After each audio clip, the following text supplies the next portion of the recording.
In the spring of 1981, a Chinese scientist sat down to write one of the saddest sentences of his career. After 3 years of searching, after crossing more than 50,000 kilometers on foot and by truck, after climbing through 14 provinces and visiting over 260 places where these birds were once seen, he had found nothing. So he did what a scientist has to do. He began writing the official paper that would declare the species extinct, gone forever, wiped off the face of the earth. But before he signed his name to that death sentence, something stopped him. A single stubborn feeling that he had missed one last place, one final valley tucked into the foot of a mountain range in central China. And when he traveled there, into a tiny village most people had never heard of, he found them. Not one, not two, seven birds, the last 7 of their entire kind left alive anywhere on the planet.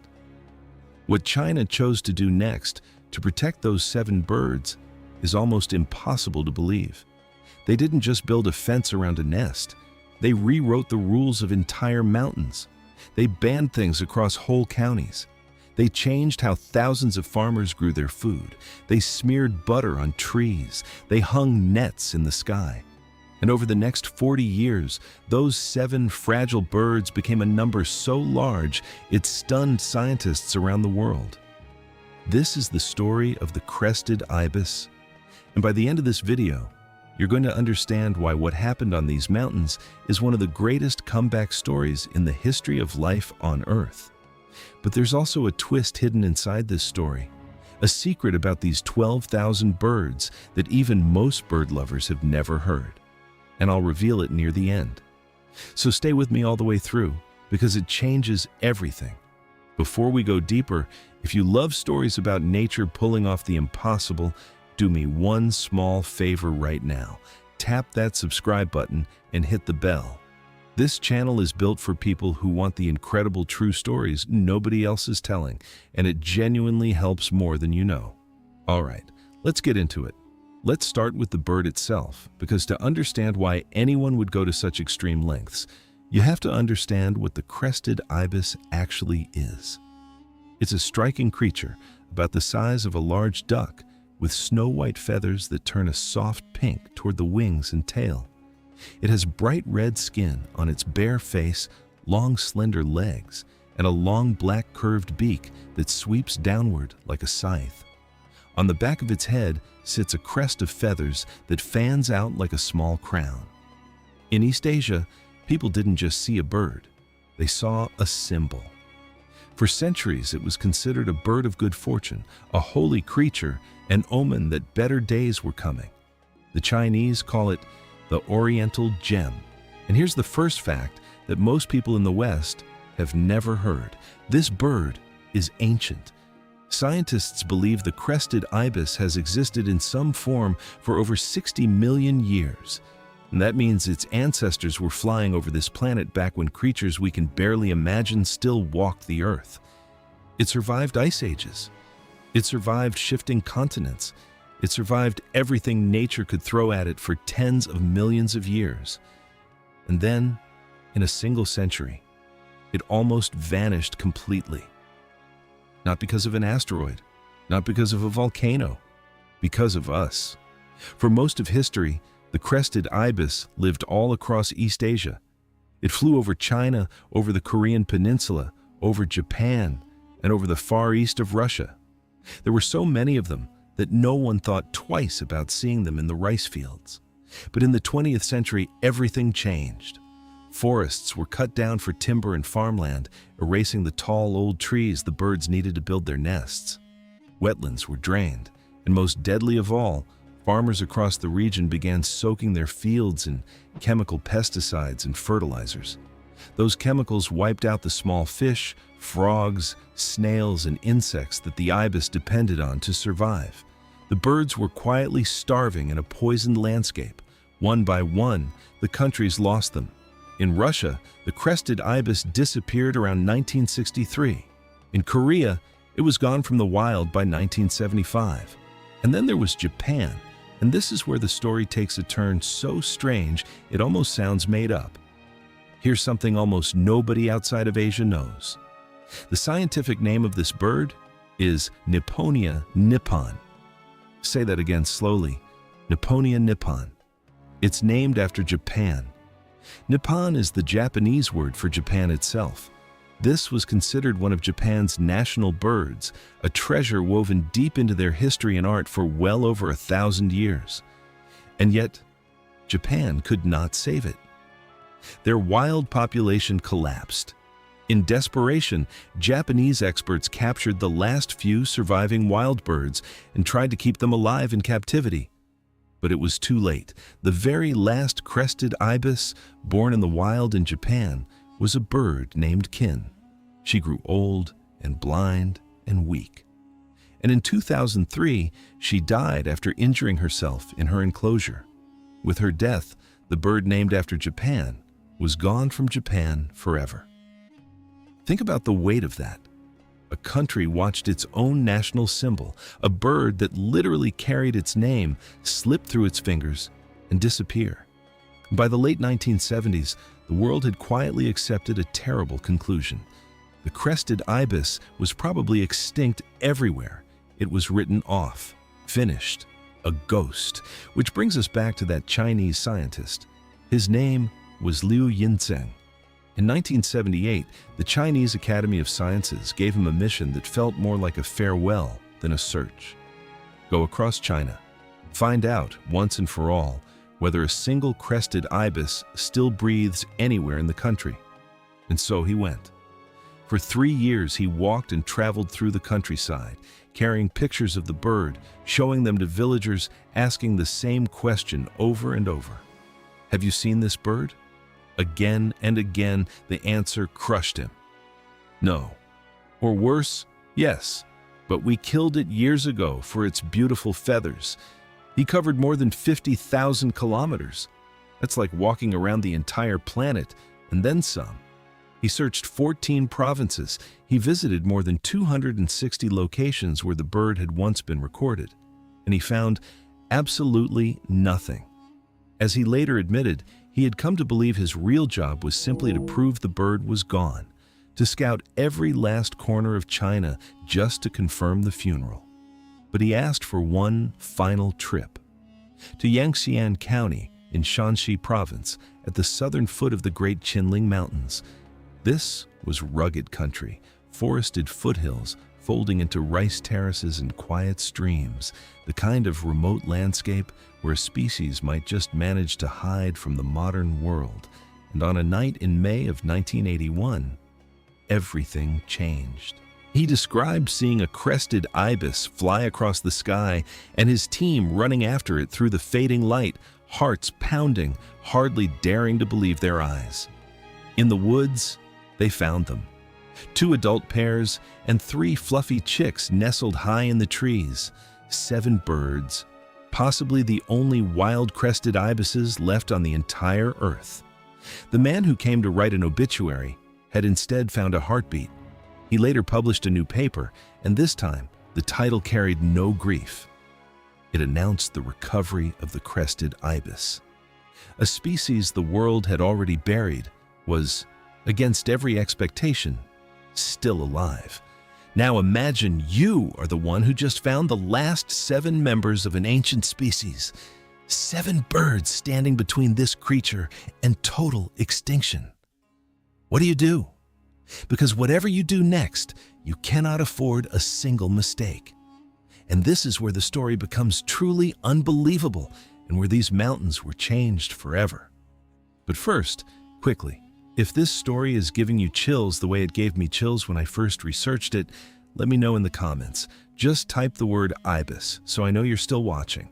And if you haven't yet, please subscribe, because the second half of this story, especially that hidden twist I promised you, is the part you do not want to miss. Okay, let's continue.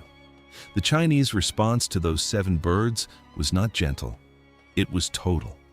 That same year, in 1981, the authorities in Yangtze County did something almost no place on earth would dare to do.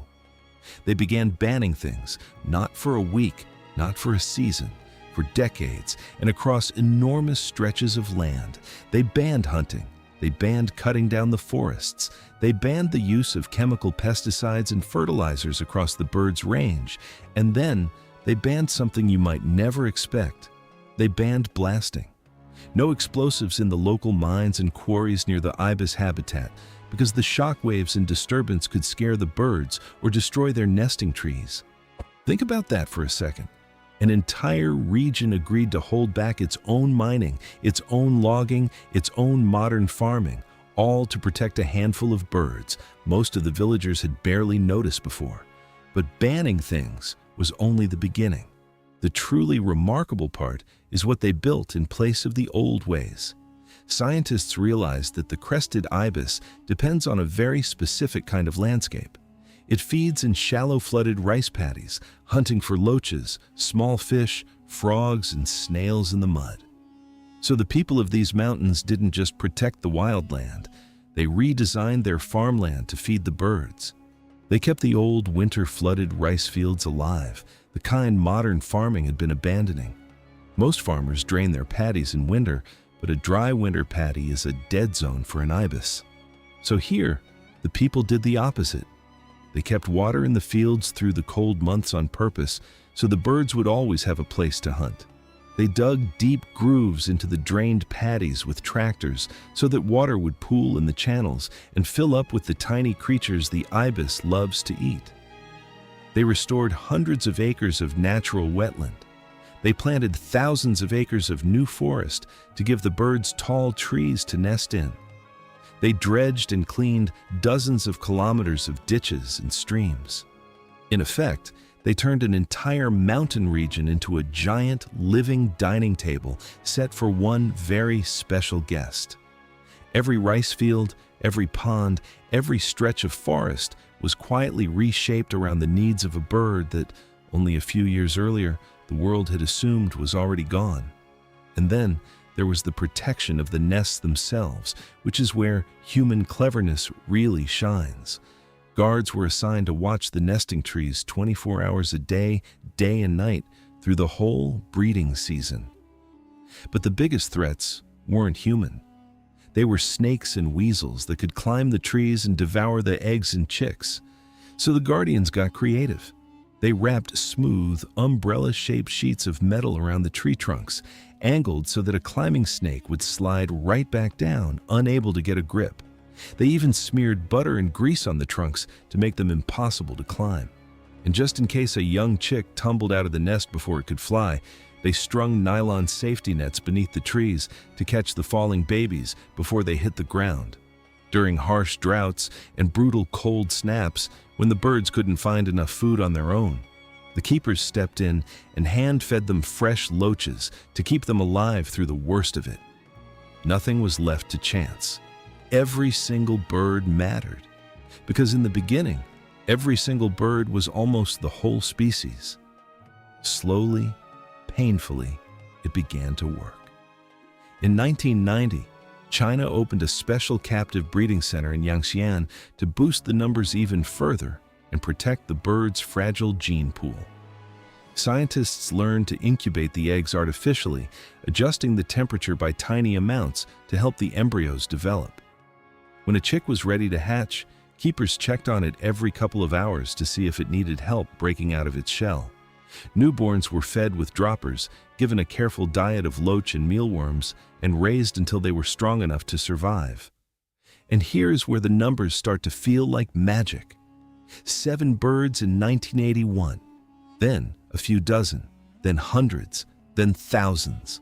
By around 2000, the recovery was strong enough that the International Union for Conservation of Nature officially downgraded the crested ibis from critically endangered to endangered.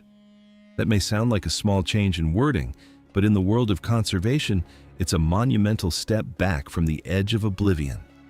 By 2021, 40 years after the discovery, the world population had climbed past 7,000.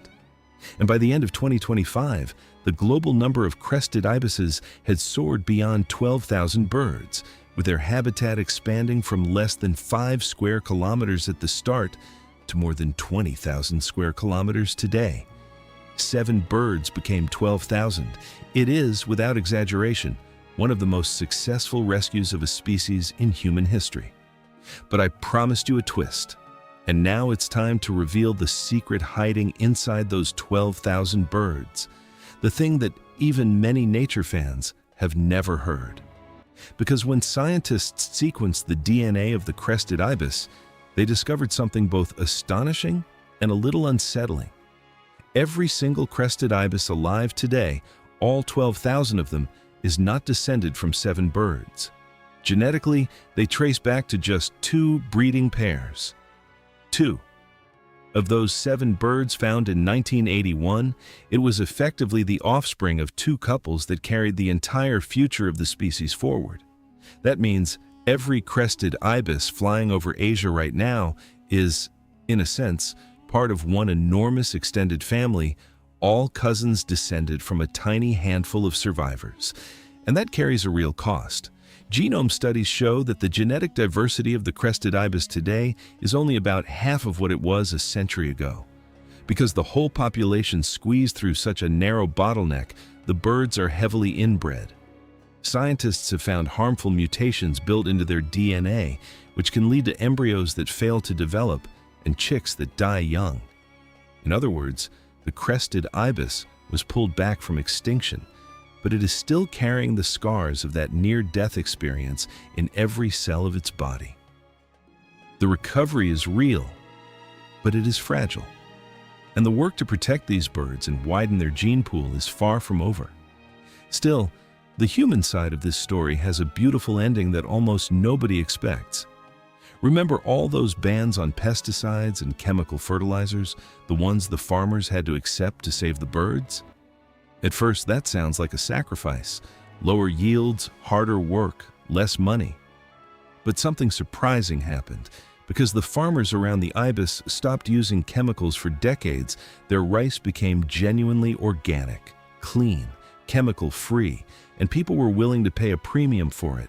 Villagers reported the price of their rice climbing from around 2 yuan per kilogram to 6 yuan, and sometimes even more than 20. The birds that once needed saving ended up lifting the local farmers out of poverty. As one conservationist beautifully put it, we may have saved them, but now they are saving us. The crested ibis even became a symbol of peace between old rivals. Just like China's famous panda diplomacy, China began gifting these precious birds to its neighbors. In the late 1990s, China sent a pair of crested ibises to Japan, the very country that had lost its own. From those gifted birds, Japan slowly rebuilt a population and eventually released ibises back into its skies for the first time in decades. China gave breeding pairs to South Korea as well, helping that country restore its own vanished flocks. A bird that named an entire nation and then vanished from it was carried home again on the wings of its Chinese cousins. So think about the full journey. A creature that survived 60 million years, nearly erased in a single century. A scientist who set out to write its obituary and instead found its last 7 survivors. An entire mountain region that banned mining, logging, hunting, and chemical farming, that hung nets in the trees and greased the trunks, that reshaped its fields and its future, all for a handful of birds. And out of those 7, a family of 12,000 rising back into the sky. It's proof of something we forget too often in a world full of bad news about vanishing wildlife. Extinction is not always the end of the sentence. Sometimes, if enough people care enough and work hard enough and refuse to give up, a species written off as gone can come roaring back. The crested ibis is living proof that we are not powerless, that what we choose to protect can be saved. And that is exactly why this channel exists. To bring you the true stories of our planet that fill you with wonder instead of despair. So if this story moved you, here's what I'd love you to do right now. Give this video a like, because it genuinely helps these stories reach more people who need to hear them. Drop a comment and tell me, did you already know that these 12,000 birds all came from just 2 pairs? And most importantly, subscribe and turn on the bell so you never miss the next incredible true story. Because the natural world is full of miracles like this one, and I promise you, we are just getting started. Thank you so much for watching all the way to the end. The 7 birds of the Qinling Mountains are counting on people like you to keep their story alive. I'll see you in the next one.